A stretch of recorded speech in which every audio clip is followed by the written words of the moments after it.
No mundo moderno, o cobre é um protagonista. Ele está em nossos celulares, nos carros elétricos, nas tubulações de nossas casas e nas grandes redes de energia que alimentam cidades inteiras. Sua versatilidade, condutividade e resistência o tornam dos metais mais essenciais para a sociedade. Mas você já parou para pensar de onde ele vem? A jornada do cobre é uma história de engenharia, geologia e química. Uma saga que começa nas profundezas da Terra e termina em produtos que usamos todos os dias. Vamos mergulhar nesse universo e entender o processo industrial que transforma rochas em um metal valioso. O cobre é um dos melhores condutores de calor e eletricidade. Possui uma resistência excepcional à corrosão. É muito flexível e maleável e pode ser reciclado indefinidamente. Ele é encontrado na crosta terrestre, na camada mais superficial da Terra, principalmente em rochas sedimentares. E sua extração é um processo complexo que inclui várias etapas.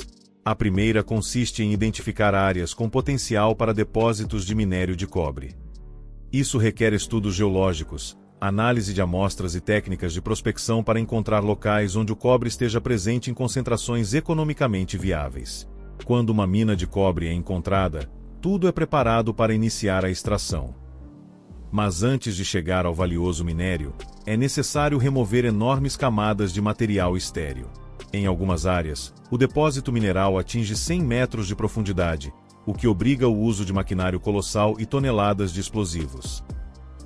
Para extrair a rocha que contém cobre, utilizasse uma perfuratriz enorme que fazenda cerca de 130 furos, conhecidos como furos de desmonte, de pelo menos 16 metros de profundidade, o que equivale à altura de um prédio de 5 andares. Em cada furo é introduzida uma potente mistura de nitrato de amônio e combustível, além de uma certa quantidade de um autoexplosivo chamado ânifo. E depois é preenchido com material estéril. De uma distância segura, um operador aciona as cargas, fazendo com que as explosões sejam detonadas em série. Cada detonação é tão potente que poderia derrubar um prédio inteiro. O tempo entre uma explosão e outra é de aproximadamente 2 minutos. Este padrão de detonação é projetado para romper a maior quantidade possível de rocha com teor de cobre. Graças à tecnologia e aos padrões de explosão que são projetados, a energia explosiva fragmenta a rocha subterrânea, minimizando a dispersão do material e da poeira. Após a explosão, inicia-se o carregamento do minério.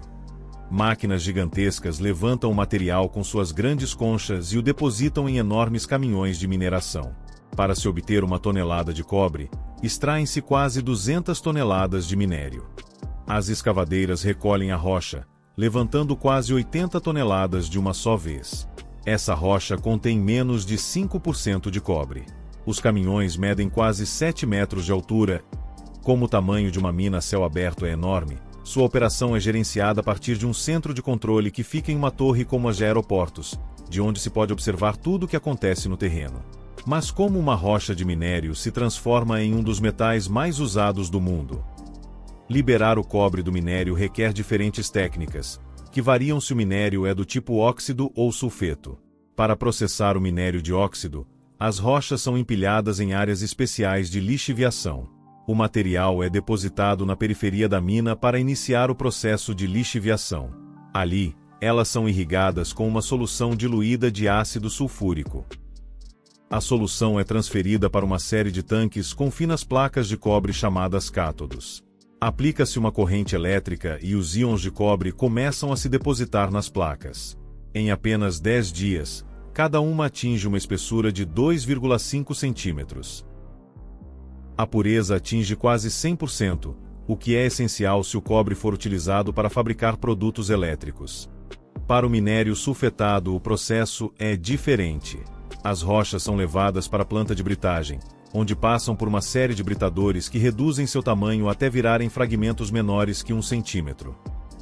Em seguida, esse material segue para grandes moinhos que utilizam esferas de aço para triturar ainda mais o minério, deixando-o com uma textura semelhante à areia. Depois disso, o material é misturado com água e produtos químicos criando uma lama densa. Essa lama é bombeada para grandes tanques de flotação, onde o cobre é separado do restante da rocha. bolhas de ar são injetadas no interior dos tanques, fazendo com que o cobre flutue e se acumule na superfície como uma espuma rica em mineral. Esse concentrado pode atingir até 30% de teor de cobre, o que representa um enorme ganho comparado aos 0,5% ou 1% presentes na rocha inicial. O concentrado é filtrado e seco, transformando-se em um pó fino, com coloração escura e alto valor comercial. Mas para se transformar em cobre metálico, ainda é preciso submetê-lo a um processo de fundição. Na fundição, o concentrado é aquecido em fornos que podem atingir temperaturas superiores a 1.200 graus Celsius. Os minerais sulfetados derretem e se separam em duas camadas distintas, uma camada superior de escória, composta por impurezas, e uma camada inferior chamada de mate, uma mistura rica em cobre e enxofre. O mate segue para um conversor, onde é soprado com ar ou oxigênio puro. Esse processo remove o enxofre, liberando o dióxido de enxofre e deixando o material cada vez mais rico em cobre. Ao final, o conversor produz um metal chamado blister, que contém aproximadamente 98% de pureza. Esse cobre blister ainda precisa passar por um processo adicional de purificação antes de ser transformado em cobre refinado. O cobre blister é moldado em placas grossas chamadas ânodos. Eles são pendurados em tanques especiais contendo uma solução ácida. Intercalados entre esses ânodos ficam finas placas de cobre puríssimo chamadas cátodos.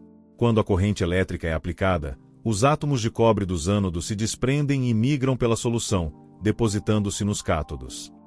Durante o processo, impurezas como ouro e prata caem para o fundo dos tanques formando o chamado lodo anódico, que posteriormente pode ser processado para recuperar esses metais preciosos. Após aproximadamente 10 dias, cada cátodo está pronto, com espessura exata e brilho característico do cobre puro. Essas placas serão transformadas em fios, tubos, chapas, ligas metálicas e milhares de outros produtos. Com o avanço das energias renováveis, veículos elétricos e expansão tecnológica global, a demanda por cobre continuará crescendo. Por isso, novos métodos de extração e novos depósitos estão sendo pesquisados para atender o futuro da indústria. Do interior das montanhas ao interior dos cabos que conectam o mundo moderno, o cobre percorre uma jornada impressionante. Desde a perfuração de enormes crateras na Terra, passando por explosões colossais, processos químicos complexos e altas temperaturas, até se transformar em um metal essencial para a vida contemporânea. O cobre está presente em praticamente tudo, na energia que usamos, nos veículos que movem nossas cidades, nos eletrônicos que carregamos no bolso e nas construções que abrigam nossas vidas. E tudo começa com uma rocha aparentemente comum, escondida sob toneladas de terra.